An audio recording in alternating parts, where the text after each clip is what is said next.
সীমান্তে বেড়া নিয়ে বাংলাদেশের কঠোর অবস্থানে ভারতের সাথে বৈঠকেও কাটল না অচলাবস্থা। শেখ হাসিনার সরকার পতনের পর থেকেই বাংলাদেশ ভারত সম্পর্কে টানাপোড়েন দেখা দেয়, যা অন্তর্বর্তী সরকারের 7 মাসে এসেও বন্ধ হয়নি। হাসিনাকে ফেরত পাঠানোর ইস্যু থেকে শুরু করে একাধিক কারণে এই দূরত্ব যেন আরও বাড়ছে। এর মধ্যেই এবার ভারত থেকে বড় এক সুখবর এলো বাংলাদেশের। তবে কি সেই সুখবর?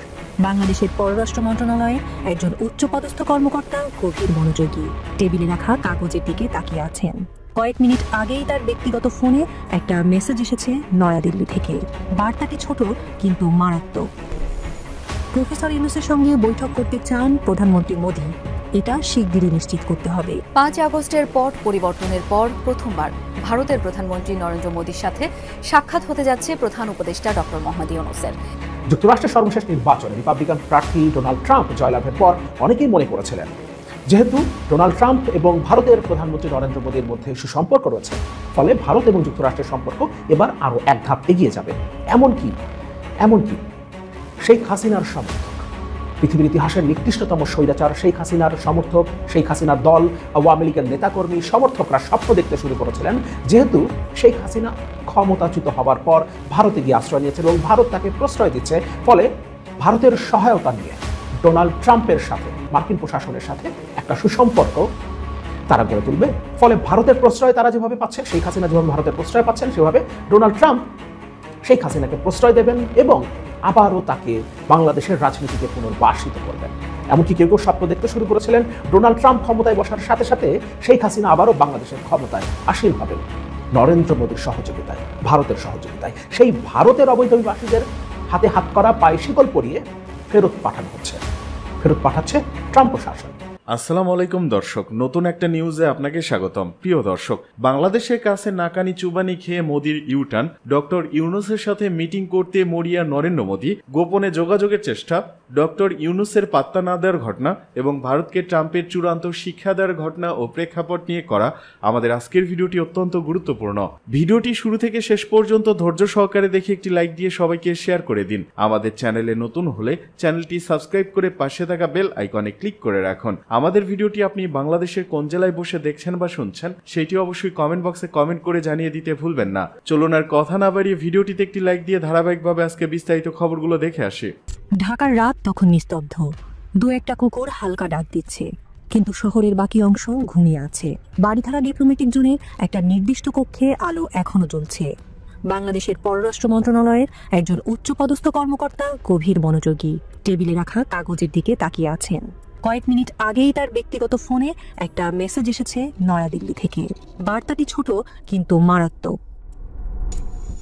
প্রফেসর ইউনূসের সঙ্গে বৈঠক করতে চান প্রধানমন্ত্রী মোদী, এটা শিগগিরই নিশ্চিত করতে হবে। এই কর্মকর্তা হাসছেন এটা ভেবে যে বাংলাদেশ এখন আর সেই জায়গায় নেই যেখানে ভারত একতরফা চাপ সৃষ্টি করতে পারে। কিন্তু তবু ভারতের প্রধানমন্ত্রী নিজে যখন একজন ব্যক্তির সঙ্গে দেখা করতে মরিয়া হয়ে ওঠেন, তখন তার পেছনে অবশ্যই গভীর কিছু কারণ থাকে। যতই মোদী সরকার দেখানোর চেষ্টা করুক যে বাংলাদেশ তার আজ্ঞাবহ বন্ধুরাষ্ট্র, বাস্তবতা সম্পূর্ণ ভিন্ন। মোদী সরকারের চাপে দীর্ঘদিন ধরে বাংলাদেশে একটা নির্দিষ্ট শাসন ব্যবস্থা টিকিয়ে রাখা হয়েছিল, যা ভারতের স্বার্থ রক্ষা করেছিল। কিন্তু সেই সময় এখন শেষ। নতুন নেতৃত্ব আসার পর মোদী প্রথমে ভেবেছিলেন বাংলাদেশ একসময় পুরনো ধাঁচে ফিরে আসবে, কিন্তু ধীরে ধীরে ভারতের কূটনীতিকরা বুঝতে পারলেন এবার আর সেটা সম্ভব নয়। দক্ষিণ এশিয়ায় ভারতের আধিপত্য রক্ষার বড় বাধা হয়ে দাঁড়িয়েছে সার্ক পুনরুজ্জীবনের প্রচেষ্টা।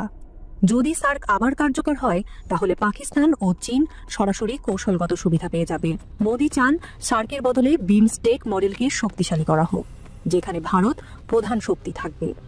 প্রফেসর ইউনূসের ওপর মোদীর নজর পড়ার কারণও এটি। এখানেই মোদীর জন্য প্রধান চ্যালেঞ্জ, বাংলাদেশ এই নতুন পরিকল্পনায় কতটা রাজি হবে। ভারত মনে করছে যদি ইউনূস বিমস্টেকের পক্ষে সায় দেন, তাহলে বাংলাদেশ সরকারের ওপর একটা বড় চাপ তৈরি করা সম্ভব হবে। সেই কারণেই ব্যাংককে বিমস্টেকের সম্মেলনের ফাঁকে যে করেই হোক মোদীর সঙ্গে ইউনূসের বৈঠক নির্দিষ্ট করতে চাইছেন নয়াদিল্লি। দিল্লির এক শ্রেণীর মিডিয়া যতই প্রচার করুক না কেন, বাস্তবতা হলো ভারত একা চলতে পারবে না। বিগত দশকে ভারত বাংলাদেশকে এমনভাবে নিয়ন্ত্রণ করেছে যেন এটি তার কৌশলগত প্রদেশ। কিন্তু এখন সে পরিস্থিতি পাল্টে গেছে। বাংলাদেশ এখন দক্ষিণ এশিয়ার অন্যতম গুরুত্বপূর্ণ শক্তি, যার ভূ রাজনৈতিক অবস্থান ভারত বা অন্য কোনো দেশ উপেক্ষা করতে পারবে না। ভারতের চাপে একসময় বাংলাদেশ হয়তো নতি স্বীকার করত, কিন্তু এখন তা অসম্ভব। প্রধান কারণ দুটি। প্রথমত, বাংলাদেশের অর্থনৈতিক বিকাশ ও স্বনির্ভরতা। দ্বিতীয়ত, চীনের সঙ্গে বাংলাদেশের ক্রমবর্ধমান সম্পর্ক। আর এখানে ইউনূসের গুরুত্ব।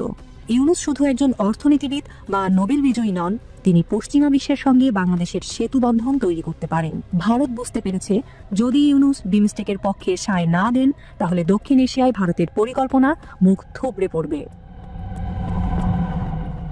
সম্প্রতি মোদি যখন আমেরিকা সফরে গিয়েছিলেন, তখন তিনি চেয়েছিলেন বাংলাদেশ ইস্যুতে ডোনাল্ড ট্রাম্পের প্রকাশ্য সমর্থন। তবে নিরপেক্ষ আন্তর্জাতিক গণমাধ্যমের খবর অনুযায়ী ট্রাম্প মোদির প্রস্তাবে বিশেষ আগ্রহ দেখাননি। বরং তিনি বলেছেন, আমরা দক্ষিণ এশিয়ার দেশগুলোর সঙ্গে কাজ করব, কিন্তু কারো অভ্যন্তরীণ রাজনীতিতে হস্তক্ষেপ করব না।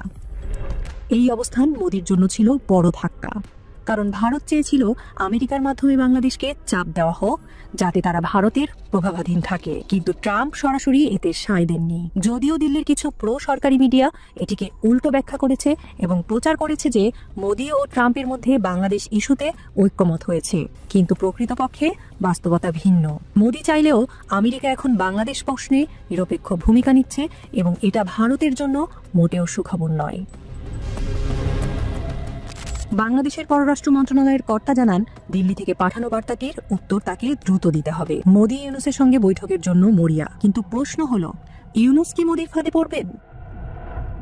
ঢাকার অর্থনৈতিক কূটনীতিকের বোঝাপড়া এটা বলে যে মোদি হতে পারেন এক বিশাল দেশের প্রধানমন্ত্রী, কিন্তু প্রফেসর ইউনূস আন্তর্জাতিক পরিমণ্ডলে একজন লিভিং লেজেন্ড। নরেন্দ্র মোদি কোনো অবস্থাতেই ইউনূসের মতো বুদ্ধিমান নন। রাত পেরিয়ে ভোর হয়েছে, ঘড়ির কাঁটা সকাল 5:30 ছুঁই ছুঁই। রাষ্ট্রীয় অতিথি ভবনে কফি খেতে খেতে ঢাকার আকাশ দেখছেন প্রফেসর ইউনূস। লিলুয়া বাতাস বইছে। ঠিক তখনই ফোনের স্ক্রিন আলো ছড়ালো। দিল্লি থেকে আসা বার্তা, একটি মাত্র লাইন। ধীর গতিতে ধোয়া ওঠা কফির কাপে শেষ চুমুক দিলেন ইউনূস। হাসলেন। তিনি খুব ভালো করে জানেন মোদির সাথে এপ্রিলের বৈঠকে কোন খেলাটা খেলবেন। মার্কিন প্রেসিডেন্ট হিসেবে ডোনাল্ড ট্রাম্প ক্ষমতায় আসার পর যুক্তরাষ্ট্রে বসবাসকারী অবৈধ অভিবাসীদের স্ব দেশে ফেরত পাঠানোর উদ্যোগ নিয়েছে ট্রাম্প প্রশাসন। যুক্তরাষ্ট্রে বিপুল সংখ্যক ভারতীয় নাগরিক অবৈধভাবে বসবাস করছেন। যুক্তরাষ্ট্রে বসবাসকারী অবৈধ ভারতীয় অভিবাসীদেরও ফেরত পাঠানো শুরু হয়েছে, কিন্তু তাদেরকে ফেরত পাঠানো হচ্ছে হাতে হাতকড়া পরিয়ে, পায়ে শিকল বেঁধে।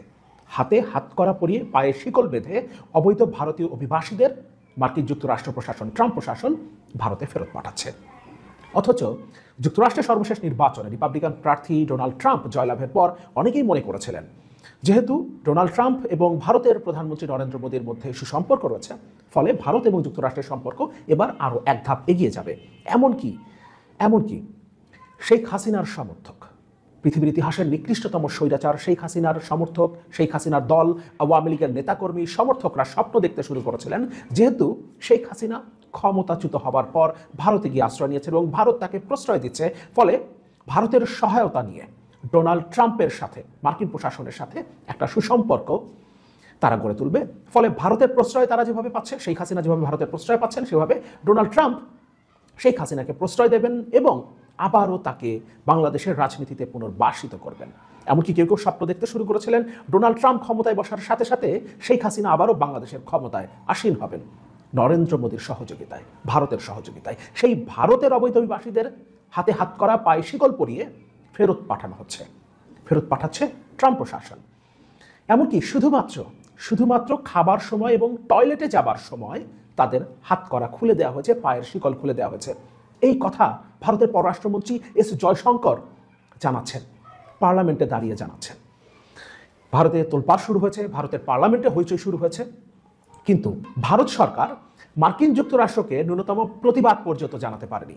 বরং বিরোধীদের প্রশ্নের মুখে এস জয়শঙ্কর, ভারতের পররাষ্ট্রমন্ত্রী, জানিয়েছেন শিশু এবং মহিলাদের, নারী এবং শিশুদের হাতকড়া পরানো হয়নি, শিকল পরানো হয়নি, এবং যাদের শিকল পরানো হয়েছে তাদেরও খাবার সময় এবং টয়লেটে যাবার সময় হাতকড়া এবং শিকল খুলে দেওয়া হয়েছে।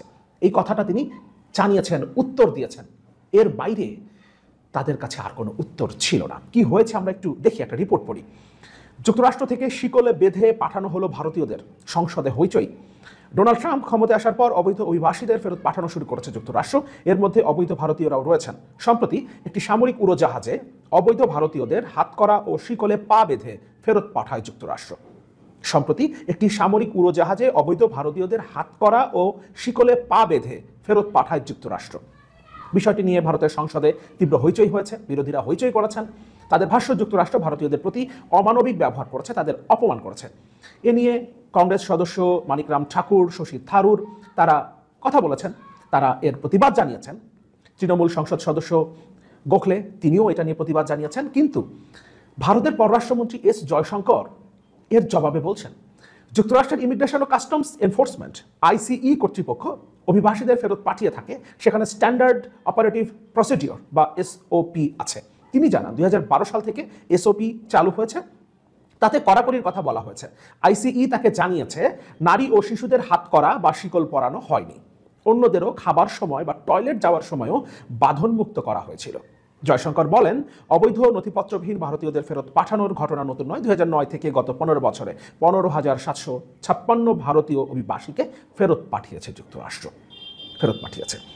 অর্থাৎ এস জয়শঙ্কর এখানেও মার্কিন যুক্তরাষ্ট্রের পক্ষে কথা বলছেন, সাফাই গাইছেন যে তাদের একটা নিয়ম আছে, তাদের কড়াকড়ি নিয়ম চালু হয়েছে, যেহেতু এসওপি আছে সুতরাং সেই পদ্ধতিতেই তারা ফেরত পাঠিয়েছে। এখানে বিচলিত হবার কিছু নাই। এবং বিচলিত হবার কিছু নাই কারণ নারী এবং শিশুদের হাতকড়ার শিকল পরানো হয় নাই, আর যাদের হাতকড়ার শিকল পরানো হয়েছিল তাদেরটাও খুলে দেওয়া হয়েছে যখন তারা খাবার খেয়েছেন এবং টয়লেটে গেছেন। ফলে ভারত শুধু বাংলাদেশ এবং দক্ষিণ এশিয়ার অন্যান্য দেশগুলোর উপরেই খবরদারি করতে পারে এবং সেই চেষ্টাটা তারা করে ব্যর্থ হয়েছে। দক্ষিণ এশিয়ায় তাদের এখন কোনো বন্ধু রাষ্ট্র নাই এবং তাদের খবরদারি এখন আর কোথাও চলছে না, বাংলাদেশেও চলছে না। সর্বশেষ বাংলাদেশেও তারা খবরদারি হারিয়েছে। শেখ হাসিনাকে তারা আশ্রয় দিয়ে, প্রশ্রয় দিয়ে নিজেদের বিপদ টেনে আনছে। কারণ কূটনৈতিক একটা সম্পর্ক তারা বাংলাদেশের নতুন সরকারের সাথে এবং ভবিষ্যতে যারাই ক্ষমতায় থাকুক না কেন তাদের সাথে তৈরি করতে পারত। এবং আমরা অবশ্যই প্রতিবেশীর সাথে কোনো বৈরী সম্পর্ক চাই না, কিন্তু তারা পায়ে পাড়া দিয়ে ঝগড়া করা আমরা যে বলি সেই কাজটা করছে। শেখ হাসিনাকে আশ্রয় দিয়েছে, প্রশ্রয় দিয়েছে, সেখান থেকে শেখ হাসিনা ভাষণ দিচ্ছেন, বক্তৃতা দিচ্ছেন এবং সেটা বাংলাদেশে সাধারণ মানুষকে, ছাত্র জনতাকে উস্কে দিচ্ছে, ট্রিগার করছে এবং সেই কারণে কি ঘটনাগুলো বাংলাদেশে ঘটছে সেটা আমরা দেখছি। ভারতে বসে থেকে শুধুমাত্র শেখ হাসিনা নন, আওয়ামী লীগের হেভিওয়েট নেতারা, আওয়ামী লীগের অবৈধ সরকারের মন্ত্রী, এমপিরা, এমনকি প্রশাসনের অনেকেই, আমলাদের অনেকেই আশ্রয় নিয়েছেন এবং তারা সেখানে বসে বাংলাদেশকে অস্থিতিশীল করার ষড়যন্ত্র করে যাচ্ছেন। এই সুযোগটা ভারত তাদেরকে দিয়েছে। ফলে ভারত শুধুমাত্র বাংলাদেশের উপরে এবং দক্ষিণ এশিয়ার উপরে খবরদারি করতে পারে। যুক্তরাষ্ট্র যখন তাদেরকে নাকে খত দেওয়ায়, যুক্তরাষ্ট্র যখন তাদের নাগরিকদের শিকলে পা বেঁধে, হাতে হাত করা বেঁধে ফেরত পাঠায়, তখন তার প্রতিবাদ পর্যন্ত তারা করতে পারে না। ভারতের পররাষ্ট্রমন্ত্রী সংসদে দাঁড়িয়ে মার্কিন যুক্তরাষ্ট্র প্রশাসনেরই সাফাই গান এবং জানান কেন এটা করা হচ্ছে। যেটা করা হচ্ছে সেটা কোনো অন্যায় নয়, এটাই স্বাভাবিক। হ্যাঁ, এটাই স্বাভাবিক।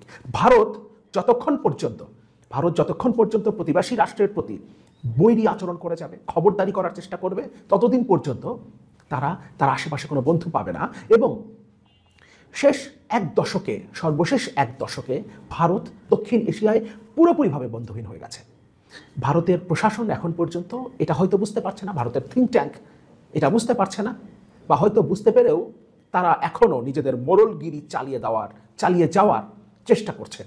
এবং তার ফল কি হতে পারে তারা হয়তো এখনও সেটা অনুধাবন করতে পারছে না, কিন্তু আমরা সেটা পরিষ্কার দেখতে পাচ্ছি।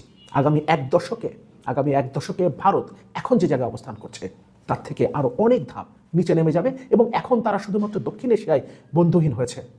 পরবর্তী এক দশকে তারা যদি এই চরিত্র, তাদের এখনকার চরিত্রই যদি তারা বজায় রাখে, তাহলে সারা পৃথিবীতে তারা বন্ধুহীন হয়ে পড়বে। বাংলাদেশে $29 মিলিয়ন কারা পেয়েছে, যা বললেন ট্রাম্প। রাজনৈতিক পরিমণ্ডল শক্তিশালী কারণে বাংলাদেশকে যুক্তরাষ্ট্র $29 মিলিয়ন অর্থ সহায়তা দিয়েছে বলে কথা উঠেছে।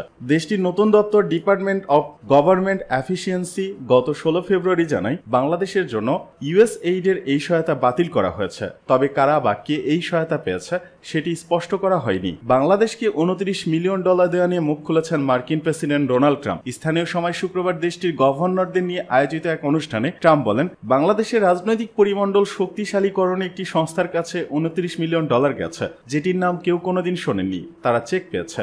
আপনারা ভাবতে পারেন আপনার ছোট সংস্থা আছে, আপনি এখানে 10,000 পান, ওইখানে 10,000 পান। আমরা যুক্তরাষ্ট্রের সরকার থেকে $29 মিলিয়ন পেয়েছি। ওই সংস্থার মাত্র 2 জন কাজ করেন। আমি মনে করি তারা খুব খুশি, তারা খুবই ধনী। কয়েকদিন পর মহান ব্যক্তি হওয়ার জন্য বড় কোনো ম্যাগাজিনে তাদের ছবি প্রকাশ হবে। তিনি আরো বলেন, রাজনৈতিক পরিমণ্ডল শক্তিশালী করতে বাংলাদেশকে $29 মিলিয়ন দেওয়া হয়েছে। কেউ জানে না এই রাজনৈতিক পরিমণ্ডল কি, এটির মানে কি। এছাড়া ভারতে ভোটদানে উৎসাহী করতে $21 মিলিয়ন দেওয়া হয়েছে বলে দাবি করেন ডোনাল্ড ট্রাম্প। তিনি আরো বলেন, আর $21 মিলিয়ন যাচ্ছে আমার বন্ধু প্রধানমন্ত্রী মোদির কাছে ভোটারদের ভোট কেন্দ্রে আনার জন্য। আমরা ভারতকে এর জন্য $21 মিলিয়ন দিচ্ছি। আমাদের ব্যাপারে কি বলবেন? আমিও ভোট কেন্দ্রে ভোটারদের উপস্থিতি চাই। এদিকে বাংলাদেশে কোন সংস্থা যুক্তরাষ্ট্রের কাছ থেকে $29 মিলিয়ন পেয়েছে সেটি এখন স্পষ্ট নয়। তবে বৃহস্পতিবার ভারতীয় সংবাদ মাধ্যম ইন্ডিয়ান এক্সপ্রেস এক প্রতিবেদনে দাবি করে ভারত যুক্তরাষ্ট্রের কাছ থেকে নির্বাচনের জন্য কোনো টাকা পায়নি। তারা বলেছে 2022 সালে বাংলাদেশকে $21 মিলিয়ন দেওয়া হয়, যেগুলো প্রথমে 2022 সালের জুলাই আমার ভোট আমার প্রকল্প এবং পরে নাগরিক প্রকল্পের আওতায় USAID এই সহায়তা দেবে বলে দাবি করে সংবাদ মাধ্যমটি।